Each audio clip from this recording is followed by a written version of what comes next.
या देवी सर्वभूतेषु शक्तिरूपेण संस्थिता नमस्तस्यै नमस्तस्यै नमस्तस्यै नमो नमः। जय माता दी प्रिय भक्तों, आज मैं इस वीडियो में दुर्गा सप्तशती शापित क्यों है और शाप मुक्त होने का क्या विधि है, क्या उपाय है, सारी जानकारी, संपूर्ण जानकारी इस वीडियो में देने जा रही हूँ। जैसा कि हम लोग जानते हैं, दुर्गा सप्तशती ऋषि मार्कंडेय जी का संवाद है। मार्कंडेय पुराण में ब्रह्मदेव ने मनुष्य जाति की रक्षा के लिए परम गुप्त, परम उपयोगी और मनुष्य कल्याणकारी देवी कवच एवं देवी सूक्ता बताया है और उन्होंने कहा है कि जो मनुष्य इन उपायों को करेगा वह संसार में सुख भोगकर अंत में वैकुंठ को प्राप्त होगा। ब्रह्मदेव ने कहा, जो मनुष्य दुर्गा सप्तशती का पाठ करेगा उसे सारी सुख मिलेगी और हर इच्छाएं पूर्ण होगी।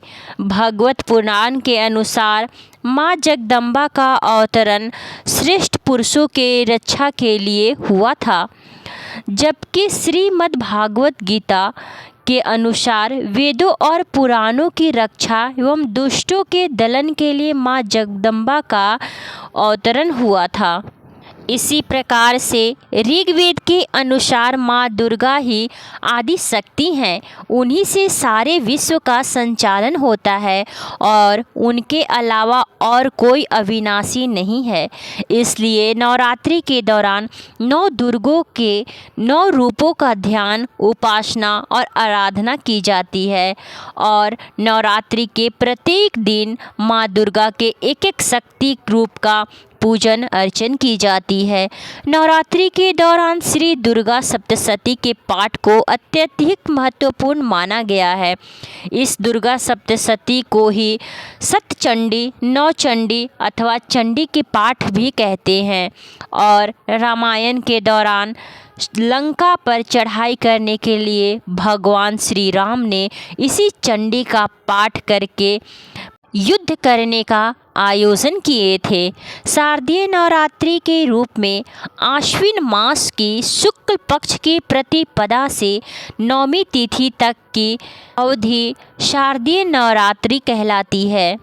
जैसा कि हम लोग जानते हैं, पूरे साल में कुल 4 बार नवरात्रि आती है, जिनमें से 2 नवरात्रि गुप्त नवरात्रि के नाम से जाना जाता है, जिनका अधिक महत्व नहीं होता, जबकि 2 नवरात्रियों में से एक पौराणिक कथा के अनुसार शारदीय नवरात्रि का ज़्यादा महत्व है, क्योंकि देवताओं ने इस मास में देवी की आराधना की थी, जिसके परिणाम स्वरूप माँ जगदम्बा जगजननी ने दैत्यों का वध कर देवताओं को फिर से स्वर्ग पर अधिकार दिलवाई थी।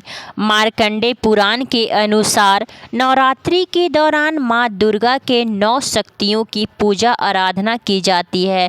प्रथम शैलपुत्री, दूसरी ब्रह्मचारिणी, तीसरी चंद्रघंटा, चौथी कुष्मांडा, 5वीं स्कंद माता, 6ठी कात्यायनी देवी, 7वीं कालरात्रि, 8वीं महागौरी, 9वीं सिद्धिदात्री माता कहलाती हैं। नवरात्रि में इन्हीं 9 देवियों की पूजा अर्चना की जाती है। मनुष्य अपने कल्याण के लिए माता की आराधना करते हैं। माँ दुर्गा का शैलपुत्री रूप, जिनकी उपासना से मनुष्य को अनंत शक्तियों की प्राप्ति होती है तथा उसके आध्यात्मिक मूलाधार चक्र के शोधन से जागृत होती है। दूसरी माँ ब्रह्मचारिणी है। माँ ब्रह्मचारिणी का रूप तपस्या का प्रतीक है, इसलिए जो साधक तप करना चाहता है, तपोबल की शक्तियाँ प्राप्त करना चाहता है, वह माता ब्रह्मचारिणी की पूजा अर्चना कर माता को प्रसन्न कर वो शक्तियाँ प्राप्त कर सकता है। तीसरी माँ चंद्रघंटा का रूप है और माँ दुर्गा का इस रूप का ध्यान करने से मनुष्य को लौकिक शक्तियों की प्राप्ति होती है, जिससे मनुष्य को सांसारिक कष्टों से छुटकारा मिलती है और अंत में मोक्ष की प्राप्ति होती है। चौथी माता स्कंद माता हैं, जो भगवान कार्तिकेय की माता मानी जाती हैं, जो सूर्य मंडल की देवी हैं। इसलिए इनकी पूजन से साधक को तेजस्वी और दीर्घायु होने का वरदान प्राप्त होता है। साथ ही साथ जिन भक्तों को पुत्र या पुत्री नहीं है, उनकी प्राप्ति के लिए भी माँ स्कंद माता की पूजा करने से उन्हें संतान की सुखों की प्राप्ति होती है।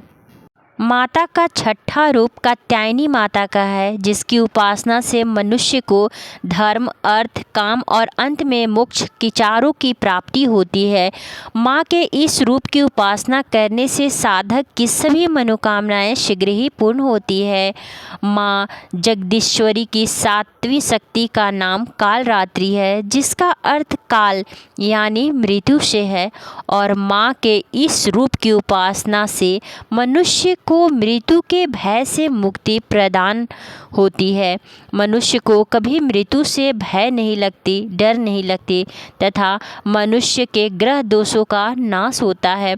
आठवीं शक्ति के रूप में माँ दुर्गा के महागौरी के रूप में उपासना की जाती है, जिससे मनुष्य में देवी संपदा और सद्गुणों का विकास होता है और उसे कभी आर्थिक संकट की सामना नहीं करना पड़ता।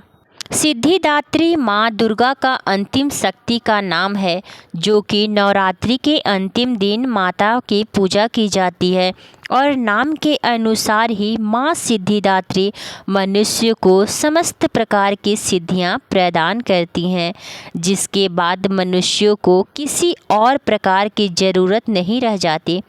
हिंदू धर्म के मान्यता के अनुसार दुर्गा सप्तशती में कुल 700 श्लोक हैं, जिनकी रचना स्वयं ब्रह्मा जी, भगवान विश्वामित्र जी, वशिष्ठ जी द्वारा की गई थी। माँ दुर्गा के संदर्भ में रचे गए इन 700 श्लोकों की वजह से ही इस ग्रंथ का नाम दुर्गा सप्तशती रखा गया। दुर्गा सप्तशती मूलतः एक जागृत तंत्र विज्ञान है, यानी दुर्गा सप्तशती के श्लोकों का अच्छाई या बुराई असर जरूर दिखने को मिलता है। बहुत ही तीव्र गति से इसका असर होता है।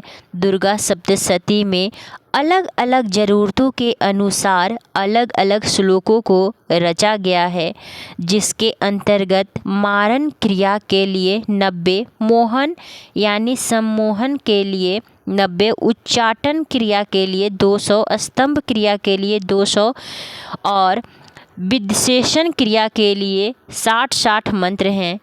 चूँकि दुर्गा सप्तशती के सभी मंत्र बहुत ही प्रभावशाली हैं, इसलिए इस ग्रंथ के मंत्रों का दुरुपयोग न करें। इसके परिणाम हेतु भगवान शंकर ने इस ग्रंथ को स्थापित कर रखा है, और जब तक इस ग्रंथ को सापों द्वारा विधि का प्रयोग करते हुए साप मुक्त नहीं किया जाता, तब तक इस ग्रंथ में लिखे किसी भी मंत्र को सिद्ध यानी जागृत नहीं किया जा सकता, और जब तक मंत्र जागृत न हो तब तक उसे मारण, सम्मोचन, उच्चाटन आदि क्रिया के लिए उपयोग में नहीं लिया जा सकता। हालांकि इस ग्रंथ का नवरात्रि के दौरान सामान्य तरीके से पाठ करने पर पाठ का जो फल प्राप्त होता है वो ज़रूर प्राप्त होता है, लेकिन तांत्रिक क्रियाओं के लिए इस ग्रंथ का उपयोग किया जा रहा हो तो उस स्थिति में पूरी विधि का पालन करते हुए ग्रंथ को शाप मुक्त करना जरूरी माना जाता है। दुर्गा सप्तशती एक रहस्यमयी और शक्तिशाली ग्रंथ है। भक्तों, क्या कोई पवित्र ग्रंथ भी शापित हो सकता है? क्या ऐसा कोई ग्रंथ है जिसे पढ़ने से विशेष सावधानी बरतनी पड़ती है, अन्यथा अनिष्ट हो सकता है? जी हाँ दोस्तों, दुर्गा सप्तशती ऐसा ही एक ग्रंथ है। दुर्गा सप्तशती को लेकर ऐसे ही अनेक रहस्यमयी मान्यता प्रचलित है।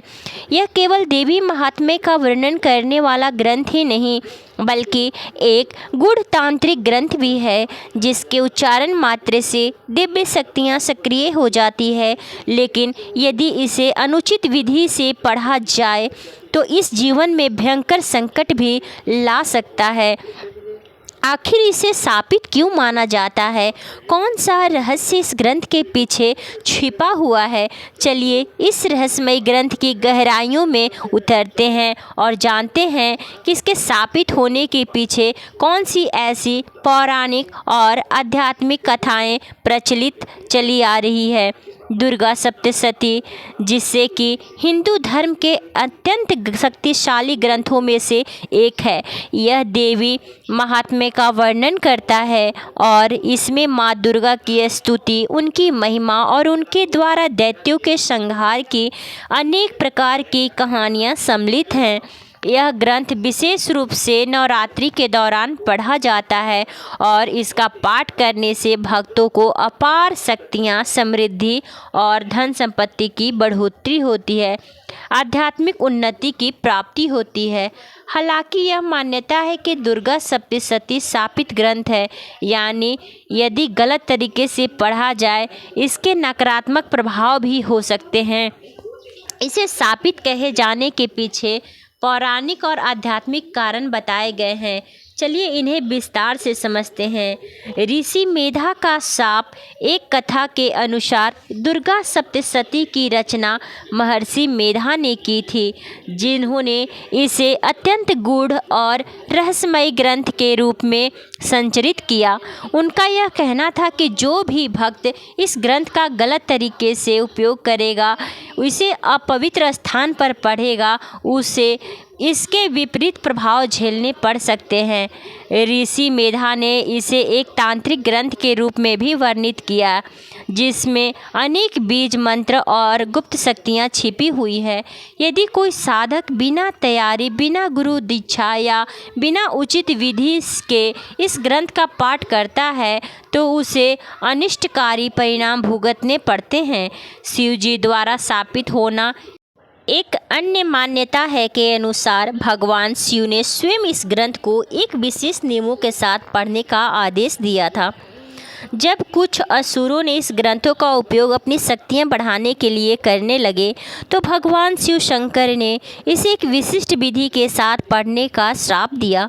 शिव जी ने कहा, यदि कोई बिना श्रद्धा, बिना उचित उच्चारण या बिना साधना के इसका पाठ करेगा तो यह उसके लिए हानिकारक सिद्ध होगा। इसी कारण इसे शापित ग्रंथ भी माना जाने लगा। महाकाली की उग्र शक्ति। दुर्गा सप्तशती में 3 मुख्य देवियों जैसे महाकाली, महालक्ष्मी और महासरस्वती की स्तुति की गई है। इनमें से महाकाली का स्वरूप अत्यंत उग्र और तामसिक माना जाता है। महाकाली की शक्ति विध्वंसकारी होती है और यदि कोई साधक इस ग्रंथ का पाठ का नियमों का पालन किए बिना ही इसका पाठ करता है तो उसके जीवन में उथल पुथल मच जाती है। ऐसा माना जाता है कि यदि दुर्गा सप्तशती का गलत उच्चारण किया जाए या इसे अनुचित स्थान पर पढ़ा जाए तो इससे नकारात्मक ऊर्जा भी उत्पन्न होती है, जो पाठ करने वाले के लिए घातक सिद्ध हो सकती है। तांत्रिक प्रभाव और सिद्धियां। दुर्गा सप्तशती को तंत्र साधना से भी जोड़ा जाता है। कई तांत्रिक और साधक इस ग्रंथ का उपयोग विशेष सिद्धियां प्राप्त करने के लिए करते हैं। इसमें से कुछ ऐसे मंत्र भी हैं जो साधना के लिए अत्यंत शक्तिशाली माने जाते हैं। यदि कोई साधक इस ग्रंथ को बिना उचित विधि या बिना गुरु दक्षिणा के पढ़ता है तो वह उन शक्तियों को सही तरीके से नियंत्रण कर पाता नहीं है और उसका जीवन कठिनाइयों से भर जाता है।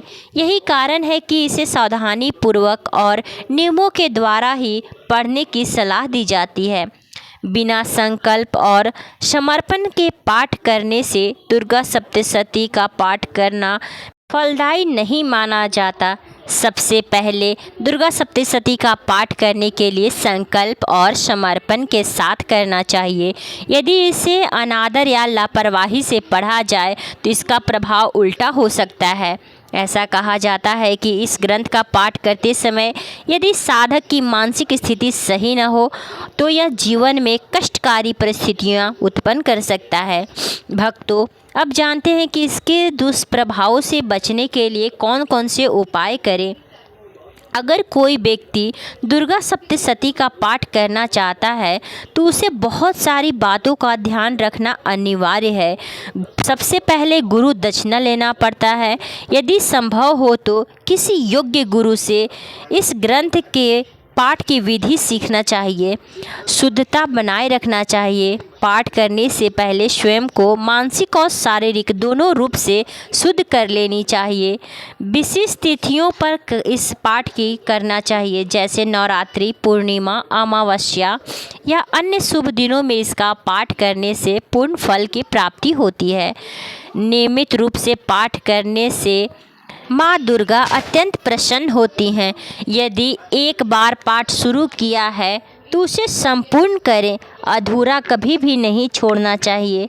और अंत में क्षमा याचना जरूर करना चाहिए कि यदि किसी भी प्रकार के पाठ करने में त्रुटियां हुई हो तो उसे माँ शेरावाली जरूर क्षमा करें।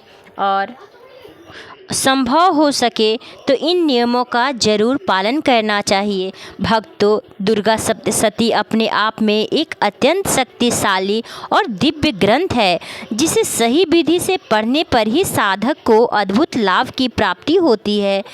लेकिन इसके नियमों का उल्लंघन करने पर जस्ट इसके उल्टा असर पड़ने लगता है, नकारात्मक प्रभाव होने लगते हैं।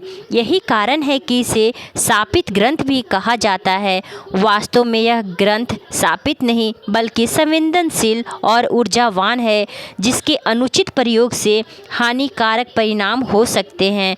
अतः इसे पढ़ने से पहले उचित नियमों और विधियों का पालन अवश्य करें। दुर्गा सप्तशती शाप से मुक्ति विधि कुछ इस प्रकार है। भगवान शिव के अनुसार जो व्यक्ति माँ दुर्गा के रूप में मंत्रों को अच्छे कार्य के लिए जागृत करना चाहते हैं, उसे पहले दुर्गा सप्तशती को शाप मुक्ति करना होता है। और दुर्गा सप्तशती को शाप मुक्त करने के लिए सबसे पहले निन्मप मंत्र का 7 बार जप करना चाहिए। इसके बाद निन्मो मंत्र का 21 बार जाप करना चाहिए और अंत में निन्मन मंत्र का 21 बार जाप करना चाहिए। मंत्र का जाप करने से ही इस पे जो शापित श्राप मिला है वह समाप्त हो जाता है और फिर सिद्धियां प्राप्त होती है। इतने मंत्र जाप करने के बाद ही दुर्गा सप्तशती ग्रंथ भगवान शंकर के श्राप से मुक्ति हो जाता है। और इस प्रकार दुर्गा पाठ करने से हर मनोकामना शीघ्र ही पूर्ण होती है। तो प्रेम से बोलिए शेरावाली माता की जय, जगदम्बे माता की जय। जयकारा शेरावाली दा बोल, सच्चे दरबार की जय।